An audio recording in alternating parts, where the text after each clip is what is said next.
Hey everyone, welcome to Princess of Gay. I'm your host Connie, and today we are here with Fire Force Season 2, Episode 3, and it has been a little bit. Just due to the various circumstances that we've had working against us, and just based on what I've wanted to focus on getting to the most, we have not been getting to any more Fire Force Season 2 since the end of January.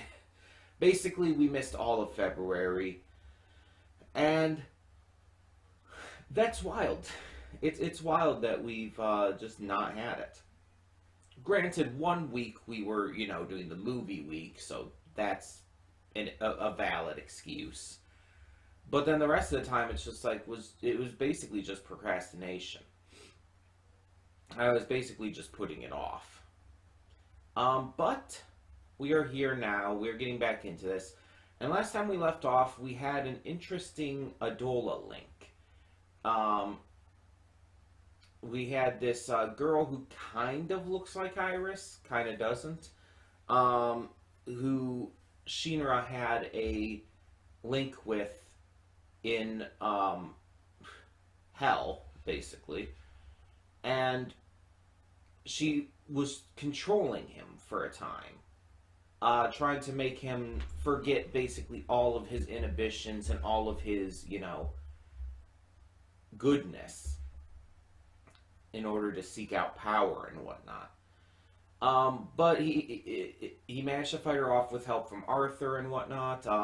We also dealt with another one of the captains, the old man, who was a lot to deal with. I've seen masochist characters in media before, but it's like, Jesus fuck, dude. I mean, normally I would say, like, as long as you're not hurting someone, you do you. Like, whatever kinks you're into, whatever gets you off, it's like, good for you. But it's like, the problem is, he is, I wouldn't say hurting others, but definitely inconveniencing others with this by making them hurt him and, kind of goading them into it and everything. It's a lot. But yeah, so the question is kind of what's going to happen next. This season is already starting off pretty strong, really like getting us kicked into the plot. Where's this gonna go? It's hard to say at this point. It's just hard to say. But I'm definitely, believe it or not, I am excited to be back to this. Even though I take it like, again, we had like a month off now. It's like I am excited to be back to this. It's like, it's just that there was so many other shows that were just higher on my list of priorities during this last month, and it's just I wanted to focus on them. I wanted to put them first, and that's part of the entire unscheduled format we have here, so can't really complain. I mentioned when we went back to doing unscheduled that might happen. That we might have to do it at points where it's like, oh, I'm going to only react to what I want to react to at whatever time. If that ends up meaning that a certain show ends up being kind of left on the back burner for a couple weeks or even up to a month or whatnot, then that's what happens. But we will always come back to this stuff. And I feel like most of the time this won't happen. It's just, it was just a combination of various things this time that caused it. The movie week definitely didn't help, but yeah.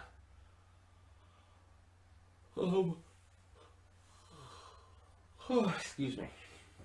But I don't expect we're gonna have like too many long breaks like this for almost anything. So I'm excited to get back to this. I'm excited to see what more we have, and just excited to see more of these characters because I do really like them. But in the meantime, let's just get this going. So when the screen fades to black, pause this redirect and go to the description below. Follow the link to the reaction, and after you watch it, come back here to the redirect and resume play. Because after it fades to black and then fades back in, everything from that point forward will be my afterthoughts and will contain spoilers to the episode.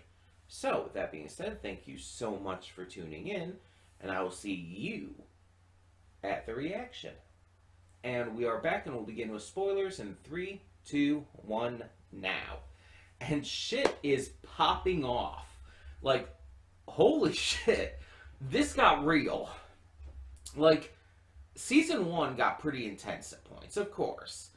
Like, and it's not like a shocker that, like, really intense and even kind of horrific things would be in this series.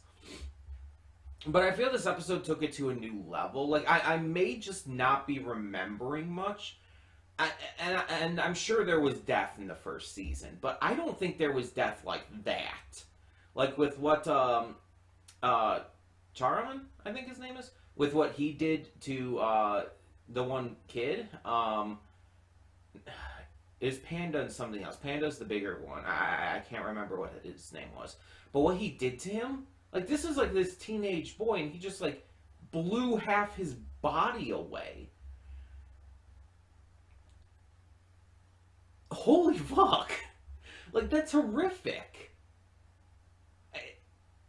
Jesus. It's just, it's so... It's scary, and it makes the Whiteclads definitely come across as much more dangerous than we even knew in season 1. But if that's the kind of the path this is going down, it's like, holy cow.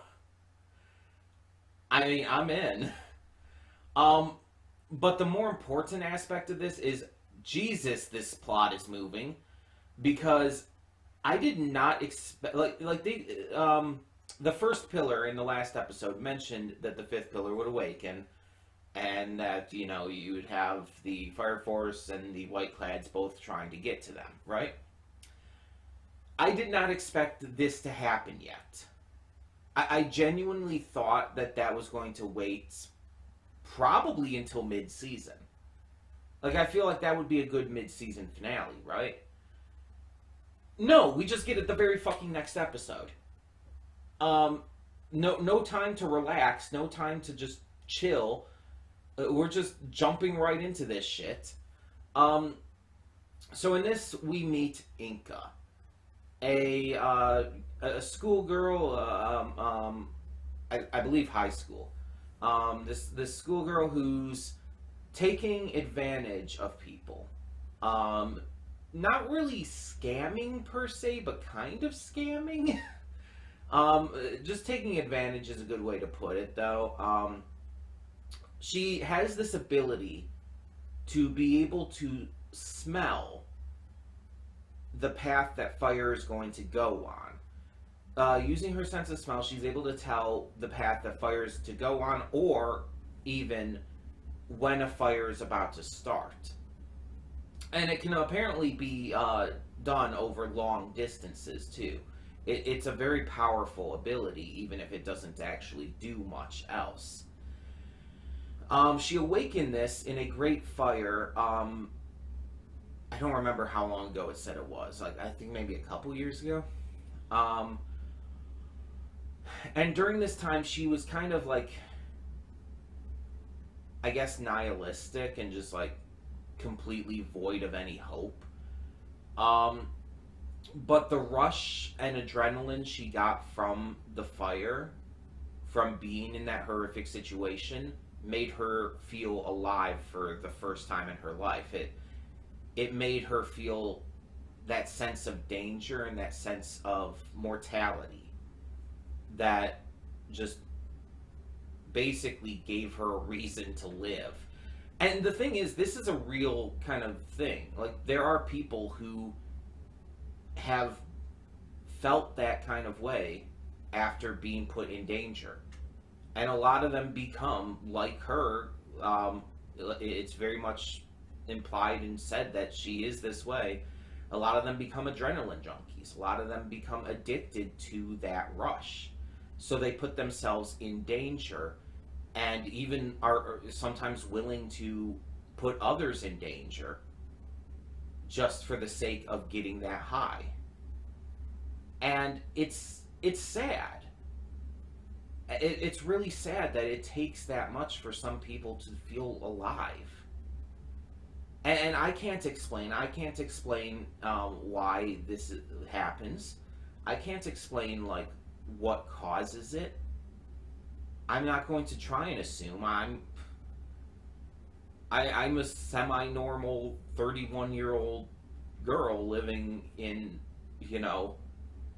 a normal area. I don't have that level of intelligence or know-how to understand any of that shit. But it's like, it's insane to think about nonetheless. It's just absolutely nuts that kind of thing exists. And again, very sad. It's like, I don't see Inca as this necessarily just crazy character. I see her as sad, as tragic. This girl who just had no hope and no just motivation in life. And the one thing that gives her life meaning is danger and fire. And it's like, that's really fucking sad. Like, that can't just be me, right? I genuinely kind of feel for her. Mind you, I don't agree with her choosing to take advantage of people and getting their money by, like, going to their places after when a fire breaks out and saying, like, oh, I'll only help you if you give me your money and shit. It's like, that's not okay. But still, it's like, we know why she's doing it. It's like her friends even said the same thing. It's like, you're not doing this for the money. You're doing this for the thrill. And putting yourself in danger by being in the fires and the thrill of the other people around you as well. And it's like, that's what you're going for here. And then Sharon shows up and everything goes to fucking hell because he just murderizes this kid. It's like, jeez, fuck. And I'm glad that Inca wasn't, like, just instantly taken with his words and everything. That she wasn't like, oh, fifth pillar, white clads, this sounds interesting, let's do that. No, she was actually really fucking freaked out by the fact that her friend just was violently, horrifically, gruesomely murdered. I am not going to get over that. That was very disturbing. She was very rightly freaked out by that. And on top of that, like, she ran. She told Panda to get to safety, and then she ran in the opposite direction, knowing that she would be followed instead. And it's just,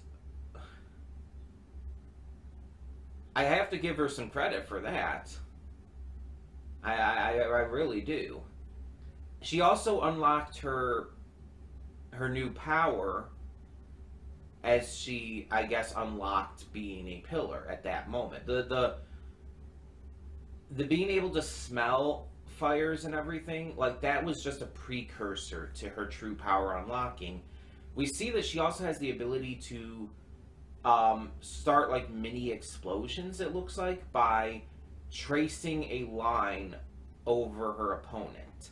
She uses kind of the same ability of sense that she had with, sensing the fires and everything, that allows her to basically see this line over her opponent that has a start and a goal over it. She traces it, and once she reaches the goal, it causes this explosion. So the faster and more precise she can get with that, the better, obviously.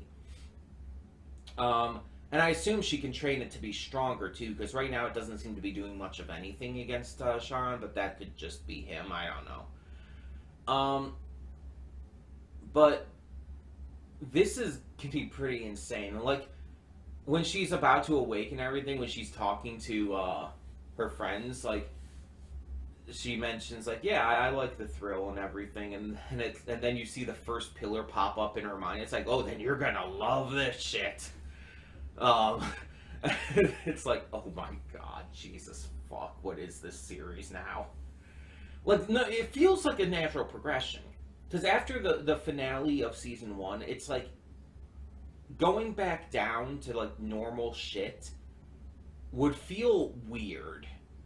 So keeping the intensity of this ramped up does feel natural, but I also just was not expecting it. I don't know why. I just guess I kind of thought that the White Clads would like be going into not really going into hiding exactly, but you know, like taking a break from active action for a little bit, and that would be like, you know, going back to normal Fire Force shit for a little.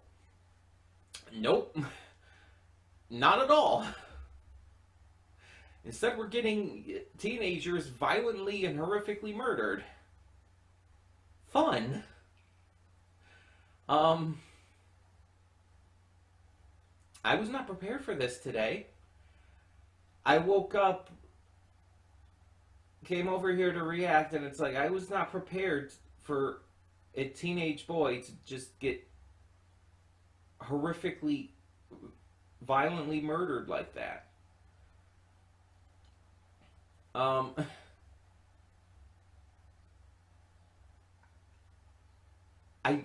I, I didn't know what to expect going into this necessarily, but I didn't expect that.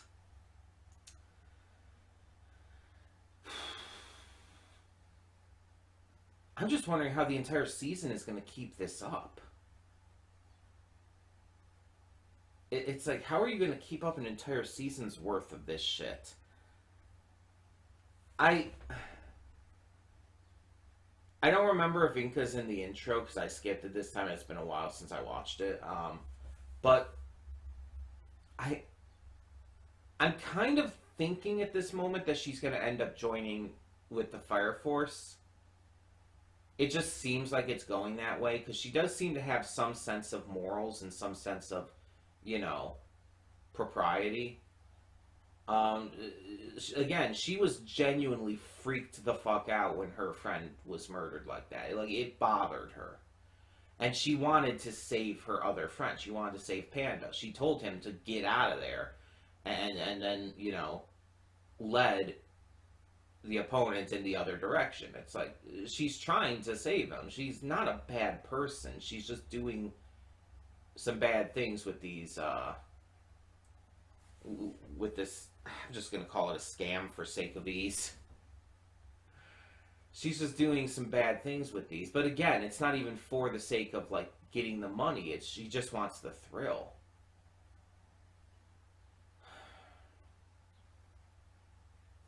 And Shinra's there now. He's starting to fight Sharon. And, yeah, this is gone in a direction, for sure.